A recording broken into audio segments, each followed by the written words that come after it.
BREWtallyspeaking podcast is proudly sponsored by Rockabilia.com. For over 30 years, Rockabilia has been the go-to destination for all things band merch.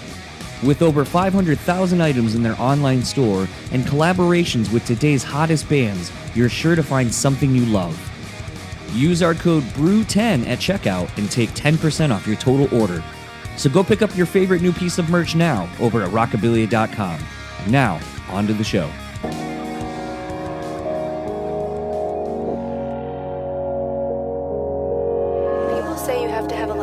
For what you're doing. This rings true because it's so hard that if you don't, any rational person would give up. It's really hard, and you have to do it over a sustained period of time. So if you don't love it, and if you're not having fun doing it, you're gonna give up.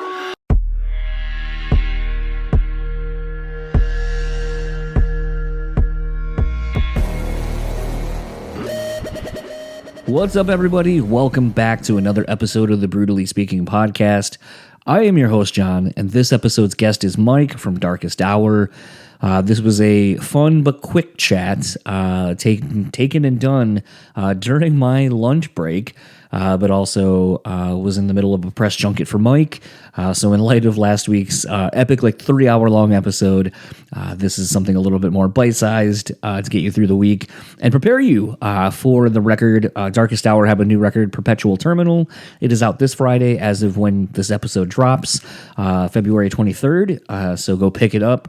If you have been enjoying the singles, I think you are going to really enjoy the rest of this record. Darkest Hour is one of those bands that I think if you are a fan of, I think what most people would assume this podcast is predominantly, metal, hardcore, all that kind of stuff. I don't know how you don't have Darkest Hour in kind of your bands type band list. You know, someone and a group of guys that have just been around for so long. I mean, I think next year will be the 30th anniversary of the band. I think they started in 95, if memory serves. And I mean, to carve out a career that long, a few things can be said. I think you have to be good dudes. I don't think you could sustain a career that long if you were just shitty people to tour with, shitty to your bandmates and so forth.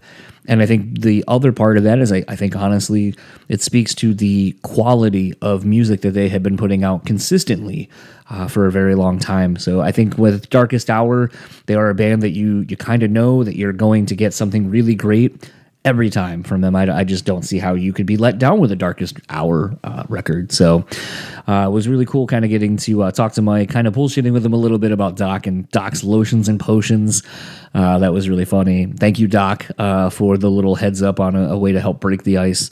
That's something I like to do, actually. If I know someone knows somebody, a lot of times I'll kind of try to pick their brain and be like, oh, what's a funny thing I can bring up real quick just to kind of help break the ice and get someone comfortable with me. So whenever I can do that, I thoroughly enjoy it. That'll kind of come into play in the chat I did with Tim from As I Lay Dying. There is a special guest basically throughout the whole episode that joined us, and I think really took that episode to another level of kind of getting to know Tim, kind of some background stories from touring and so forth. So very much looking forward to getting that out. And honestly, I don't really want to take up too much of your time because as of when I'm recording this, it is Valentine's Day and I would like to go hang out with my wife, but I want to get this done so that way I can have it ready for all of you. So without further ado, this is my conversation with Mike, and I'll talk to you all on the other side of it.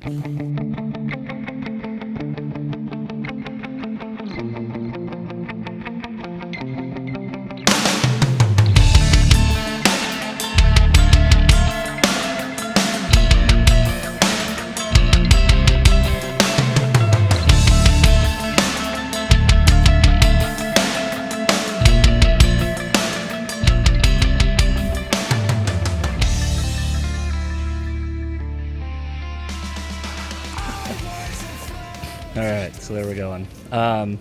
Thanks for doing this on my lunch break. All right, no problem, dude. Thanks for having me on the show/video. Yeah, no. So I know we only got like a limited amount of time because you're kind of in press junket mode right now. Man, it's crazy. I don't know what's going on. No, it's cool. I'm here for it. I'm here for it. Well, I wanted to start something off because I was texting with Doc Coyle the other day, and we're talking about Darkest Hour, and so I was like, "Oh, I know. Obviously, you have connections to the guys. Is there something fun or funny you want me to bring up to kind of be in like an icebreaker?" And he said to ask him about Doc Coyle's lotions and potions. Oh, I knew he was gonna say that. Man, the man is the nicest smelling and looking, and he's just well moisturized because okay, I should back up because this is Doc Coyle we're talking about. If you don't know, he's a legendary metalcore guitarist who's played in all your favorite bands from Bad Wolves, The God Forbid to heavy metal jam night with Metallica dudes on Instagram. He's done it all. He has his own T-shirt of hate comments. But he also filled in for Darkest Hour, and he was a really great dude to have around. He had a lot of awesome energy. He fit right in. And the only thing that he did different than any of us is that he was really into the way he smelled and how clean he was. And we like to hang out by the dumpster. And, we're those type of dudes. So it was a nice combination. And it was really inspiring to have someone around who was clean and could smell nice and was like totally nicely shaven. It just really it helped us up our game a little bit, And if as a dude who never shuts up, you could imagine the dudes in my band being punished by me and him together, that's what happened. Yeah, you know what? I think Doc got put through his paces, though, when he had to fill in for Ice Nine and had to dress up in the suits and the sunglasses and all that stuff. So he kind of got a different end of it years later. He's a rock and roll commando, so he's built for anything, dude. He is. He's like the the Swiss Army knife. He's just a utility type person. Put him in somewhere and he'll figure out how to survive. The Bo Jackson of metalcore. Ooh, do you think he could break a bat, though? Do you think he could break a guitar over his knee? Oh, no problem. Have you seen the dude's guns? Have you seen Doc Coyle's guns? Well, they were under the suit. They were under the suit. Exactly. Thing. So he had to conceal them. Conceal that weapon. What to say, man? New record. I just got it a couple of days ago, but it's really fucking good. And it sounds like such a shitty backhanded compliment to kind of thing to say, where you're like, it's really good. It's like, well, I'd fucking hope 20-something years into a career, like all these albums, that we kind of know what we're doing. But I think, in this it's interesting because I feel like a lot of bands so many records in would kind of be like, this is where we just kind of cruise through our maybe we'll put out a couple EPs and we'll just rest on our laurels of what we've done versus what we are doing. So I guess kind of talk about that, like what at this point into a career still keeps you motivated to kind of outdo yourself versus kind of just sitting on your hands and being like, we're good. Oh, well, the quick answer of that is the people that listen to the music, and specifically the people that come to the live concerts. But to back up, after we put out our last record, Godless Prophets of the Mighty Flora, we kind of felt like that was sort of a mic drop moment. I mean, I'm not going to lie, we loved that record. It was a complete statement. It kind of was like, at that point, we were going to make singles, do the internet game. We started this Patreon where we have a subscription service. Maybe we're going to put them out one time a day, And then the pandemic hit, and we had to reevaluate what everything was about. And by the time we started touring again, it was to celebrate the Deliver Us album, had an anniversary. And that was a great way to just get back out and connect with people. And I'm telling you, after those shows, we were like, oh, we're an album band. Everybody else in that crowd is just like us, and they want a record. We want to make a record. Let's go. We got so many ideas. And then it was like wildfire. But again, it was a long time between the last record and now, and I think the main push, the main motivation was that energy that we get from people that we meet, specifically when they're at the shows, and you get to talk to people, hear their Darkest Hour story, do a shot with them, take a picture with them, whatever. We're not afraid of people that like the music and like our band, and so we like to actually interact. And I don't know, that was the greatest motivator to make and complete this record. I mean, to make the record, we're addicted to music and we love this nonstop, but to complete and release and do this whole dance, this is for the people that enjoy it, I would, it's interesting. I feel like we are at this like pivot point of sorts in the industry where you see so many people, like you look at something like Fall in Reverse, like they're just dropping a single. You might get 3 a year or maybe one every half a year or whatever. And they're still able to kind of tour around that. And it's kind of interesting because it's going back to how like the 30s, 40s, 50s were for the music industry, where it's like you have an A-side and a B-side. If the A-side's so strong, that number, like that single, you could just tour on it until the next one was coming out. And it took, the 60s, 70s, kind of 80s, where it became about a full record now. And it's kind of interesting because I feel like we're straddling the line of like where we were and where we were going. And I feel like, it's kind of divided into two camps like yourself, where it's like, no, it's about a full record, and we're going to take the time to put in the effort and energy into creating something that's a full album listening experience for those that want it, versus the a la carte version that so many people in the industry are kind of shifting to now. I mean, I think for sure, this love for the album format, that definitely separates us from every other person trying to do music, on the internet or as an artist right now. But I do think that the one thing we've learned over the course of the 30-year experience of this band, and also that's encapsulated in some of the themes of this record, is that there's really no pattern, and there really are no rules here.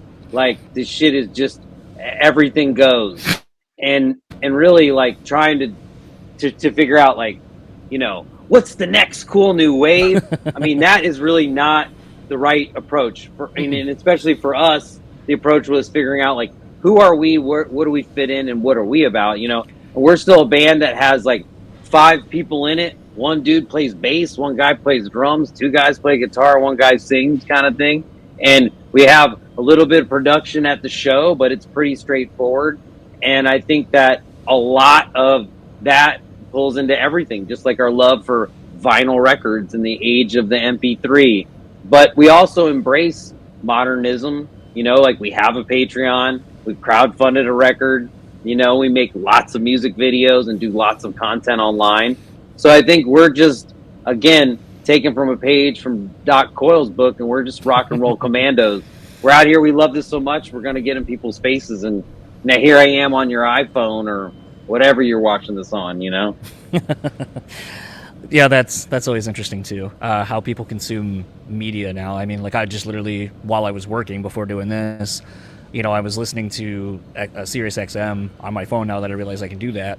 And, I have it on a station that, like, I'm like, holy shit, this is tailor-made for me, but it's just like 90s and 2000s R&B and hip-hop.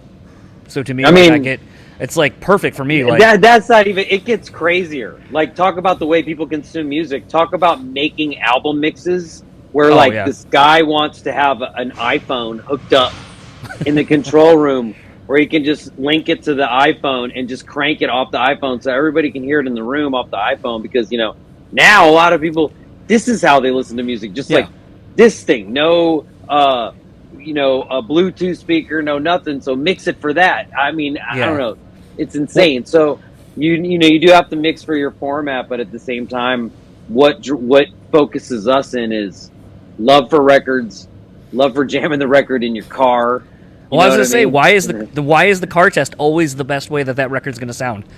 You can have like the best stuff. Let me say something. The car test is deceiving, especially my car. It will add a lot. It adds like a lot of compression and low end and loudness as you turn it up. Some cars do this to cancel noise. I don't know. I found that the car test really, it's not as accurate as people think. I mean, I think the truth about the car test is, if you're always listening to music in your car, that's where you should try to reference your music. You know what I mean? Because you're used to hearing music there. But I find whenever I give people mixes or whatever, we audition mixes, and when we were mixing this record, I put it in my car, I crank it all the way up and be like, oh, fuck, it's a little bit bassy. It's super loud. I mean, this record was mixed super loud. But then I get inside and play it here in the studio and be like, oh, this shit sounds amazing. Why does it sound so fucking crazy? And I don't know. So I don't know. I warn against the car test. That's all I'm saying. But my shit does sound good in the car. I was going to say, you might be one of the first that's kind of, I'm not saying disqualified the car test, but no.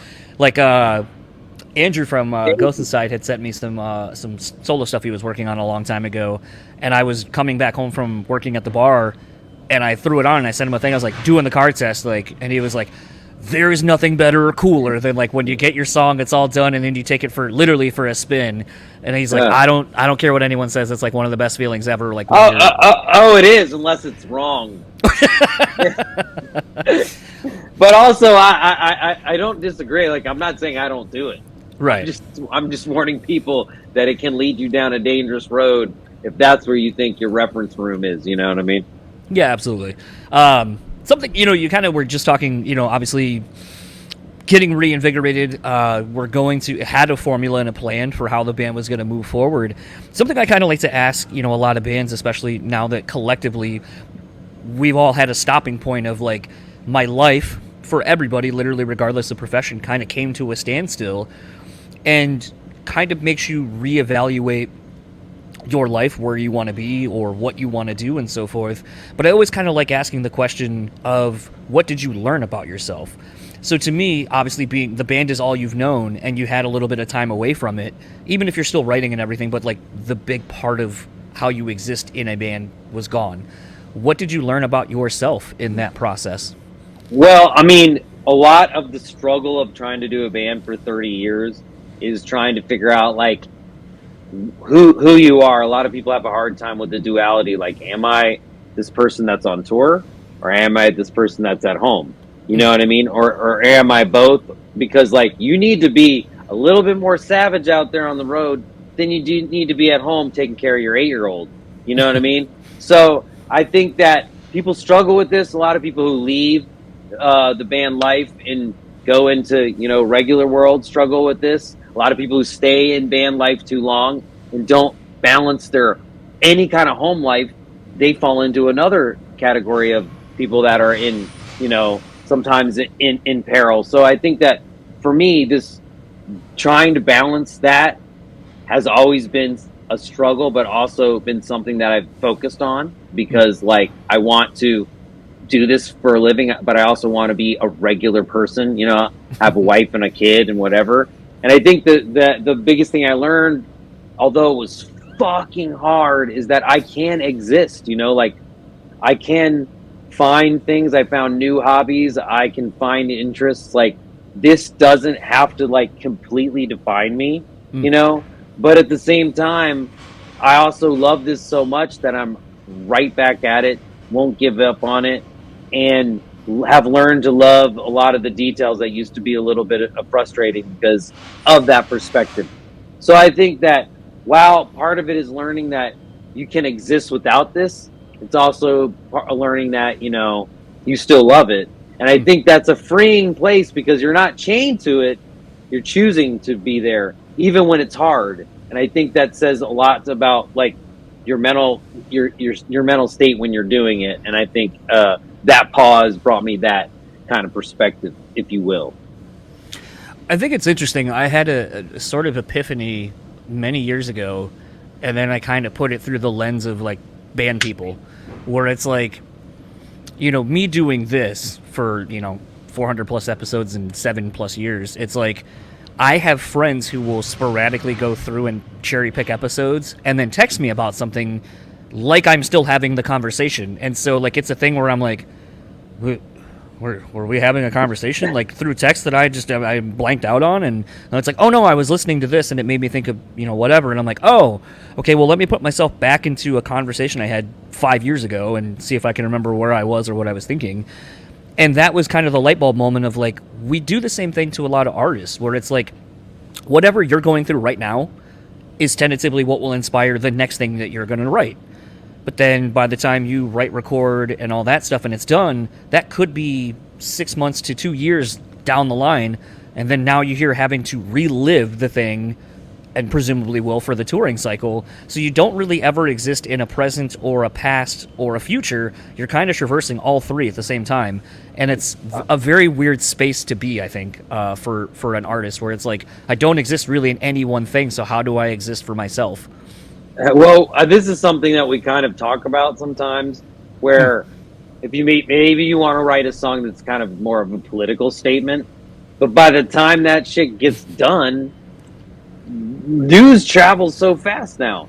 Yeah. And I have friends that do that and struggle with that. And I think that there is something to be said for the time. I was actually thinking our newest single, Societal Bile, the music video came out like January 8th. And I remember we like went into the studio at the beginning of January to start recording that stuff, and remember rehearsing it around that time. And I was like, wow, that song. And a year ago we were recording it. And I was like, well, fuck, like 2 years ago I was writing it. Damn, you know? But I think it kind of works as a funnel to make all the ideas you're working with really have to fit in a place where you're okay with them being eternal. You know what I mean? And another strange thing about it is that time is compressed. So now all these ideas and things we've said on the past records, people digest them all at one time, so that the order that they came out, the order that we said things, everything's blurred. And even like the track listings of albums are fucked up on some of these streaming places. Everything is changed. The perspective is changed of what you're saying. So I think as an artist, you just have to just live forward. Just live moving constantly forward with your head down and not look back, not doing it. Just forward until you fall over, kind of thing. Well, you kind of bring up something that's interesting to me. You know, when bands put out a record and obviously pay a lot of attention to a track listing, but more importantly, when there's a sort of a concept or a theme and why the story is being told the way it is, and then it's like, okay, we need a single for it. And then I'm like, how the fuck do you pick a single when it's only a piece of the whole story? Like, I've always thought that was a very hard thing to do. It is, but on this record, it wasn't. You know, the first single was easy because the first song touched on the themes of the whole record. You know, was like a Darkest Hour album in a song, was exactly who we are. So we're like, boom. And then the second single we put out, that was easy too, because we were like, you know what? We want people to feel this in the order that we're making it. So boom, here's the next song, you know? And by the time the third single comes out, all the music will be out. So people are going to be able to cut it up and make your playlist and put it in any order you want. You know what I mean? But I like to listen to albums in the order that they are and think about what the artist meant by that too, because I spend so much time thinking about it. So on this album, the single selection and the track listing, they sort of just did it themselves, and it was nice. And I do understand having a hard time deciding what song's going to be a single out of all your babies. But on this album, a lot of that stuff's been easy, and I think when that happens, you really feels like you're like, all right, this is right, you know?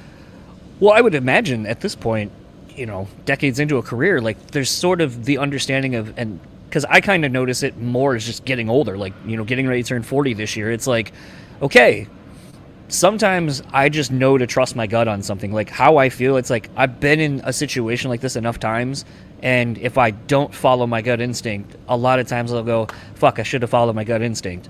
So you have kind of that ability to pull from those experiences, and I feel like maybe the fact of picking singles is so easy because you're just following your gut, and it just, like you said, it feels right. Like you just know to follow that feeling. I don't feel that many of the singles we've chosen in the past were mistakes, but I think we have made a lot of missteps as a band in 30 years. Anybody who does anything like this, where there's no rule book and there's a constantly changing playing field, is going to do that.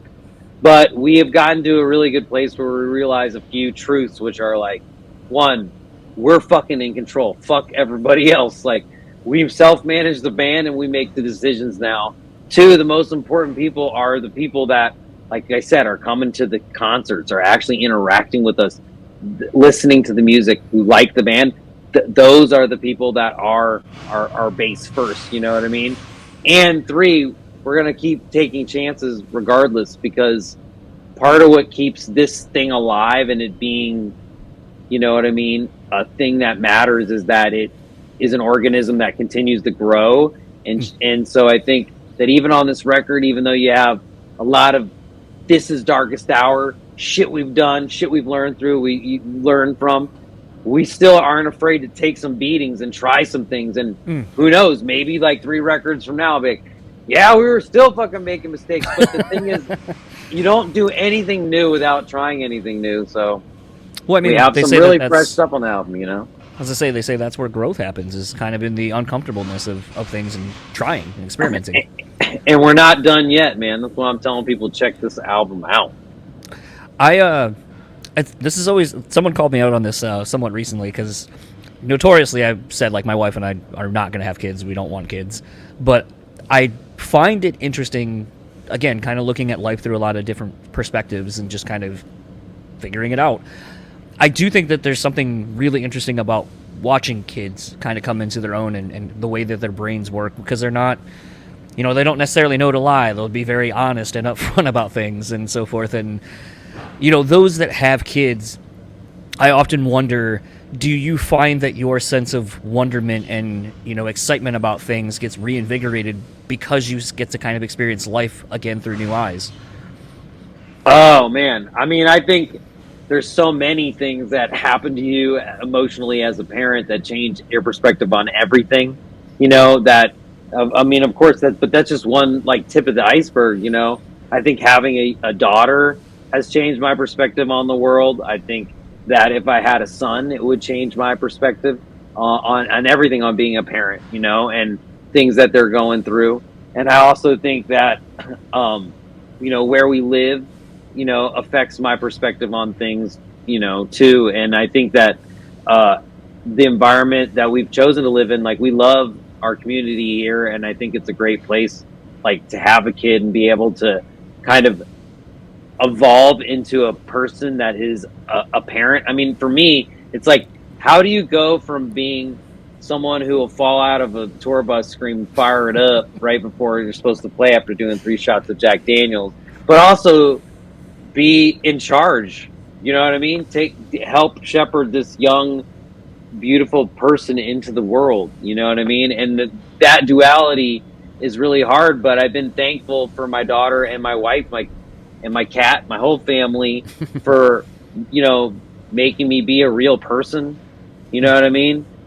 And just being the balance that I need to be able to be that foundation, to be able to just be able to spend my time on this little art project, thing that we love called Darkest Hour. It's like just a heavy metal band, And I think that without my family and without the perspective of being a parent, I definitely wouldn't be still in the game and able to do a band and put out an album this fire and everything if it wasn't for that.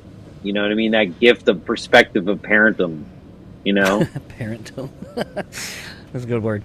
Yeah, I always find it interesting, especially, a lot of people, I think, that are in your position, like, someone like Brian Fair, when I had him on, his kids weren't old enough. Like, the band was already done by the time. My kid's growing up this is my house. You're looking at, so my kid's growing up above this whole thing, above band practice. People here all hours of the night coming in, cars all parked up down the street. You know what I mean? The whole band staying here before the tour, the whole band coming here at the end of the tour, everybody's stuff all over the front yard. Using backdrops from old tours to rake your leaves. That's a hilarious thing. Like, you take an old tour backdrop that's 20 feet and you rake all your leaves in it and carry it to the front of the yard to get picked up. I mean, that's a real experience for her, like, growing up in a rock star family. She's been through kind of a, I don't know. I think it's crazy, but my wife is be like, it's totally normal. But just growing up, like, around this whole madness is hilarious. But she's a straight A student and amazing. And she just came up with the title for our new ice cream that we're going to be unleashing that's involved with the album. And she's really good at puns. And she's the one that was like, Dad, have you ever heard of YouTube Shorts? You know what I mean? So she's on the forefront of social media. So having a kid is definitely, the perspective, but also now she's almost my social media manager. So watch out. Well, if she ends up doing really well, I might have to poach her and give her a side gig for me, too, because I hate doing all that stuff. Yeah, no, fuck that. No jobs in social media. Yeah. From a person who's on it all the time right now. I don't know. I constantly say, like, either if I could I don't make a ton of money doing this. Sounds like being in a band, but it's like I also don't want to do these things, but I know that the thing can't grow if I don't play the game, and I'm just like, this is such fucking bullshit, and I just really wish I could disappear and not have to deal with any of it because I hate it. Well, we're on it now, so I'm gonna use that time to tell everybody check out our fucking album. It has these songs on it that we actually spent time making that you could just turn this computer off and just go listen to, Absolutely. or use this computer to actually listen to and not look at stuff. It's awesome. Music is crazy awesome. It is. I'm hoping to make it out to Detroit. You guys are playing at the Sanctuary. I was just there. Oh, you better, last dude. weekend. So I'm gonna try to make it out. You're on a work day. And it's a couple hours away from where I'm at in Grand Rapids, but yeah, it's where I'm literally at right now, so everyone can see part of what I do for my job. Well, tell those people, come in. Detroit is always popping. Plus, This is it, man. This is here's the thing. You're like, it's a work night. You know, I don't know. I've got some buckets to paint or whatever you do, and Screen printing. No, I'm just fucking with you. Yeah. And I'm saying, yo, but this is Darkest Hour headlining, dude. What, are you going to wait till we come through next time and play a 20-minute set and then meet you at the bar? This is the chance to hear all the deep cuts plus all the new shit. So that's why I'm telling people, come to this party. Absolutely. I'll have to figure it out. I have actually Bryan Adams. My Bryan Adams concert just got canceled, so I guess I have the funds now to go do that. I know. I was so we excited. We recorded 2 records at his studio. Oh, no, 1 record at his studio. Oh, really? Vancouver. Deliver Us, the drums were recorded at Bryan Adams' studio. That's anyway, awesome. Just saying. Did you get to meet him? No. Oh. Well, not even close. Not even close. Nah, he's got hits. No, I'm just kidding. Yeah, dude, he's got got all the hits. All the hits. All the hits. But if you can't go to his concert, you might as well come to a Darkest Hour one. That's what I'm saying. There you go. Well, I'll look forward to seeing you guys in, I think it's about 2-3 weeks, maybe a month. I can't remember. Nah, it's probably a little bit over a month because the tour starts in a little bit less than a month, and we got to go before we get up to you guys. Fair enough. Everything just is a blur of dates and all this shit after a while for me. Well, I'm here to promote it, so I'm telling you, There it you go. starts February 29th and it ends April 6th. So get on the Google and figure it out.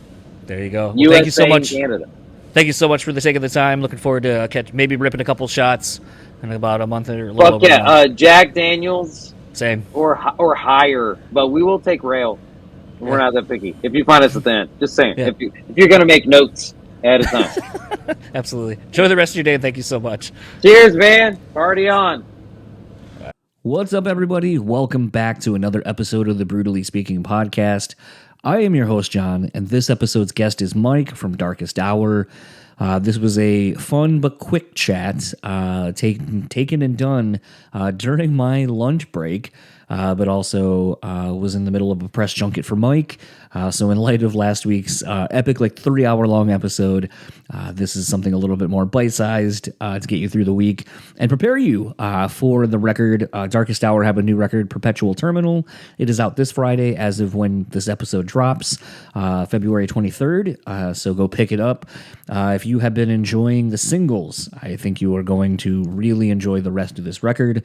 Darkest Hour is one of those bands that I think if you are a fan of, I think what most people would assume this podcast is predominantly metal, hardcore, all that kind of stuff.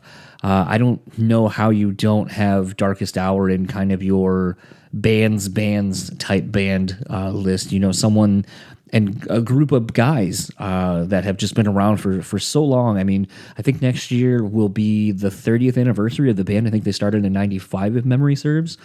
And I mean, to carve out a career that long, a few things can be said. I think you have to be good dudes. I don't think you could sustain a career that long if you were just shitty people to tour with, shitty to your bandmates and so forth. And I think the other part of that is I think honestly it speaks to the quality of music that they have been putting out consistently for a very long time. So I think with Darkest Hour, they are a band that you kind of know that you're going to get something really great every time from them. I just don't see how you could be let down with a Darkest Hour record. So it was really cool kind of getting to talk to Mike, kind of bullshitting with him a little bit about Doc and Doc's lotions and potions. That was really funny. Thank you, Doc, for the little heads up on a way to help break the ice. That's something I like to do, actually. If I know someone knows somebody, a lot of times I'll kind of try to pick their brain and be like, oh, what's a funny thing I can bring up real quick just to kind of help break the ice and get someone comfortable with me. So whenever I can do that, I thoroughly enjoy it. That'll kind of come into play in the chat I did with Tim from As I Lay Dying. There is a special guest basically throughout the whole episode that joined us, and I think really took that episode to another level of kind of getting to know Tim, kind of some background stories from touring and so forth. So very much looking forward to getting that out. And honestly, I don't really want to take up too much of your time because as of when I'm recording this, it is Valentine's Day and I would like to go hang out with my wife, but I want to get this done so that way I can have it ready for all of you. So without further ado, this is my conversation with Mike, and I'll talk to you all on the other side of it.